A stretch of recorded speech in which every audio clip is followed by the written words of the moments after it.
Palontara itu adalah tradisi. Tradisi dari seorang tua diturunkan kepada anaknya.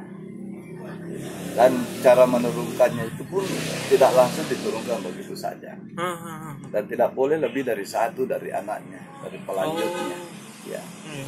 Palontara itu menjaga tetap dia harus menulis bahwa sejarah mau hitam, mau putih, mau abu-abu tetap harus dituliskan. Kebetulan bapak saya adalah Palontara yang diterimanya dari bapaknya lagi. Ya, ya Masya Allah, saya ditakdirkan untuk menerima itu. Itu disumpah. Iya. Ya, disumpah dengan suatu ritual tersendiri. Salah satu sumpah yang paling berat adalah hanya boleh menulis sesuatu yang benar. Artinya tidak boleh sesuatu yang buruk. Putih saya nyatakan biru atau hitam. A harus A. Catatkan. B harus B. Palontara pada hari ini dengan Palontara seperti bapak saya yang tahun-tahun 50-an eksisnya, tentu memiliki peran yang berbeda meskipun memiliki visi dan misi yang sama. Ya, jadi Lontara itu sebenarnya adalah tulisan, adalah catatan dari berbagai medianya. Karena dulu sebelum masyarakat Sulawesi Selatan belum mengenal kertas seperti sekarang, orang menulisnya itu pada daun lontar, daun lontar yang dikerat dengan rapi, lalu disambung panjang, ya, disambung, dijahit dengan benang, ya, sepanjang, cukup panjang, sepanjang narasi yang akan dituliskan di situ. Kemudian Sulawesi Selatan abad 16 masuk utamanya pada 16 akhir sampai masuk abad 17 mulailah ada persentuhan dengan bangsa-bangsa dari Eropa, dari Cina, dari Melayu, dari Arab, ya. Itulah yang memperkenalkan kita dengan kertas. Yang dituliskan di situ adalah ragam ilmu pengetahuan. Kemudian ilmu pengetahuan itu bermacam-macam. Ya. Kalau terkait dengan ilmu pertanian disebut Lontara Alon Rumang. Kalau terkait dengan nelayan, bagaimana menangkap ikan, bagaimana membaca cuaca, pergerakan arus, ya, kapan banyak ikan, kapan tidak, itu disebut Lontara Akajang misalnya. Kemudian di situ juga ada sejarah, orang menuliskan sejarah kerajaan yang biasa disebut sebagai Lontara Aktoriolong. Dituliskan pula tentang suatu kerajaan di mana di situ ditulis bagaimana sejarah kerajaan ketika diperintah oleh raja pertama bernama siapa, digantikan oleh raja kedua, ketiga dan seterusnya. Itu disebut Lontara Akarungan. Ya. Kemudian di situ juga banyak ditulis untuk mengingatkan tentang perjanjian-perjanjian antar kerajaan. Itu disebut Lontara Bicara atau Lontara Rapang. Ya, di situ ada hubungannya.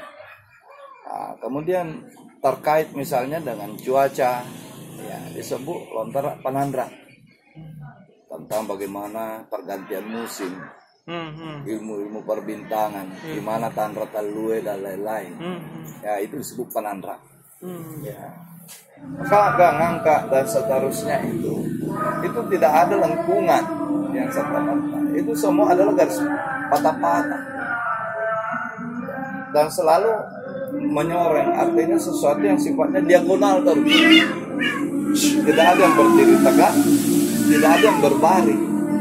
Itu adalah garis-garis diagonal yang disatukan, yang dikombin yang menyerupai juga simbol kita sebagai walasuji, di mana pada setiap jenis hurufnya itu mengandung filosofinya yang sangat-sangat panjang, sangat-sangat dalam, memiliki nilai-nilai yang sangat tinggi. Pencatat yang dulunya terdiri adalah cendekiawan ya, dengan berbagai disiplin ilmunya, memiliki kewajiban memelihara lontara itu, memelihara, dan kalau perlu memiliki kewajiban lain juga untuk menggandakan. Para pencatat, para pemelihara, pelestari yang disebut sebagai palontara ini, itu menuliskan, itu memiliki kewajiban menggandakan. Ya. Namun kadang-kadang karena tidak mau, kadang-kadang lontara itu sifatnya sangat-sangat eksklusif, sehingga tidak boleh banyak.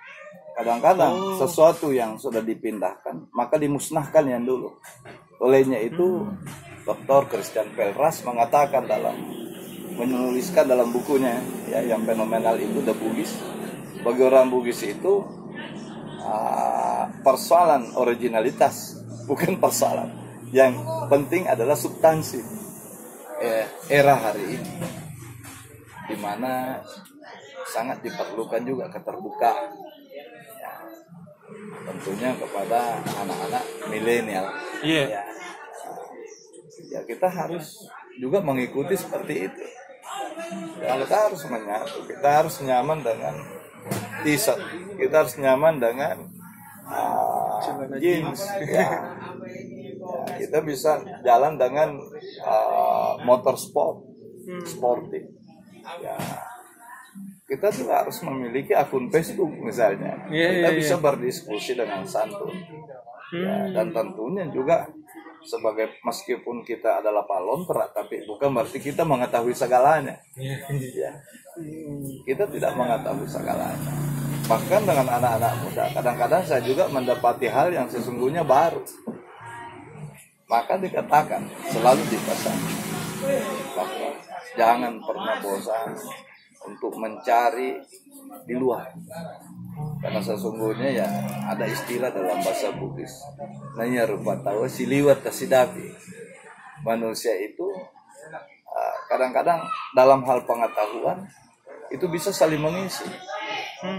Orang tahu A, kita tidak tahu, tapi kita tahu B, dia tidak tahu B, tapi kita tidak tahu A. Nah di situ ada namanya sharing, saling berbagi, saling berinteraksi. Saya kira ya zaman sekarang itu yang harus bisa kita lakukan.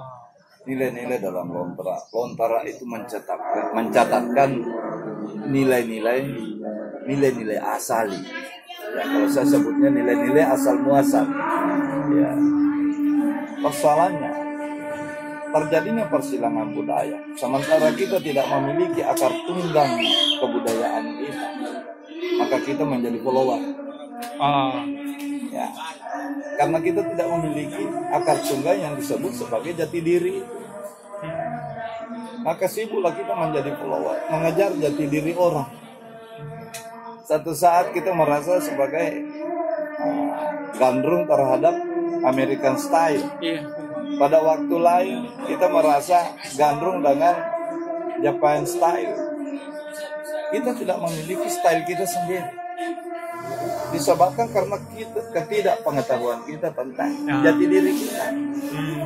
Kita hanya mengetahui sedikit yang menjadikan kita merasa lemah hati, merasa tidak pede.